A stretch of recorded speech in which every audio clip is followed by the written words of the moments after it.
You have a little island of wilderness surrounded by an ocean of humanity. My name is Michael Bashane, and I am the program head of the DNPW I4 Liwonde Conservation Program, the government authority in charge of protected areas in Malawi. The challenges we face are the illegal exploitation of our wildlife resources and our natural resources for commercial gain. It's as simple as that. There has to be a place in our world for wildlife. It's not some fantasy tale. A natural area like Liwonde produces oxygen, it purifies water, and it contributes to major ecological processes. Human beings need this. The national park is for the people, and every citizen of Malawi owns the national park. Liwonde National Park is situated in some of the most populated districts in Malawi. Malawi is one of the most densely populated countries in Africa. It's facing constant pressure for the exploitation of its resources. If unchecked, it would be a simple free-for-all beyond the point of recovery.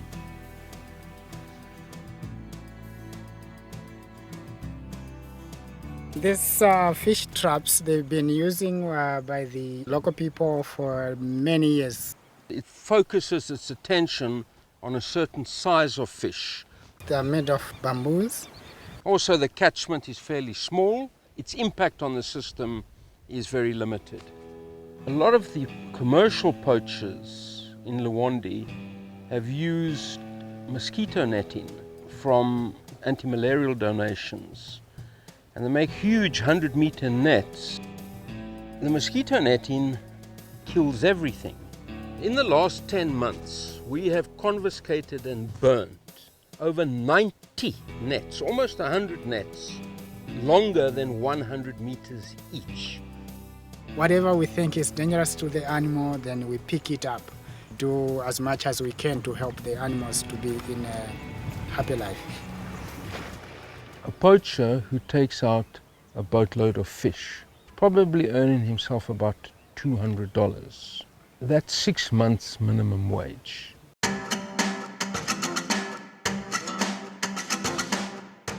One of your problems is your snare poaching. It's overwhelming here. In the last 12 months alone, we've picked up 5,500 snares. Now, a snare is very much like a landmine.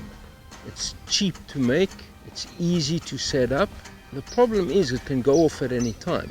It's put on an animal path, and normally thorn bushes are pushed to either side of it to force the animal to walk through. It's a slow and painful death that can sometimes take 2 or 3 days. Its distress calls will bring in other animals such as hyena, jackal, lion, leopard. They're not the targets, but they are collateral damage.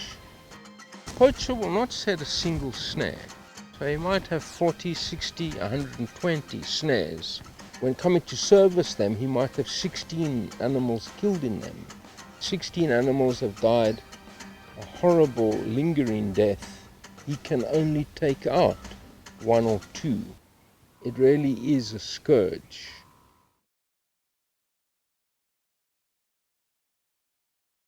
One of the baby elephants in this group has a snare around its leg. Now, this snare has the potential to kill that elephant. At the moment, it's slowing it down, and in fact slowing the whole movement of the herd down. They all have family ties. You see the baby elephant surrounded and supported by an aunt, a sister, and a mother. An injured child creates a similar sense of trauma and stress as in our society. We are going to have to intervene, drug the animal, remove the snare, and give treatment, or this animal will die. So it's this type of injury and the stress that it causes, that is what we're trying to stop here.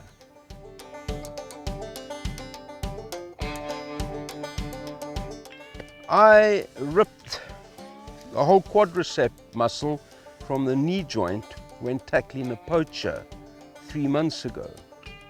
Due to corruption, that poacher was let off in court. This is the injury that will stay with me for the rest of my life. When that type of corruption is coupled with this overwhelming, constant day-to-day pressure, then you go through periods where you really are feeling that you. But this project, other I4 projects I've run, have made a marked and defining difference. I4 has a very important implementing role in everything we do. We don't just donate a boat. We give specialized training how to maintain, manage, how to pilot the boat. And this results in the equipment that we donate becoming especially valuable.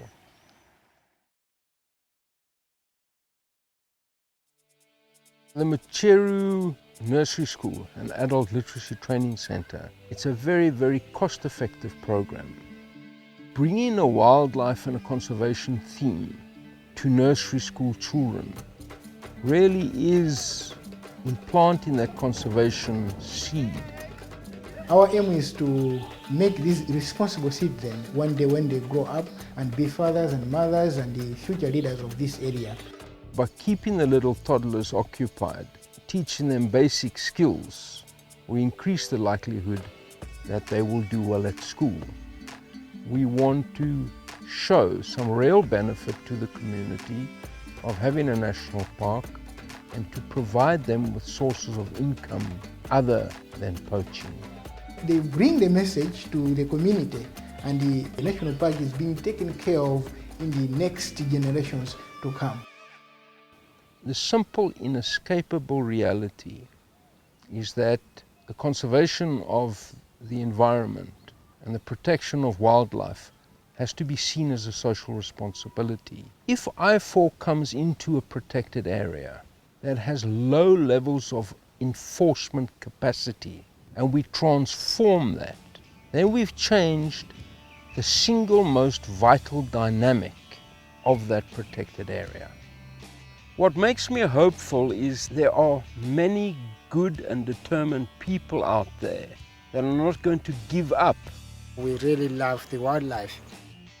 When I see a ranger working through the night, or a generous donor willing to give something from him or herself to this cause, then I become hopeful.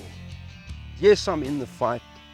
Yes, I'm getting the crap kicked out of me, but the other guy is also suffering. And with all this punishment going around, somebody's going to have to give up, but it's not going to be me.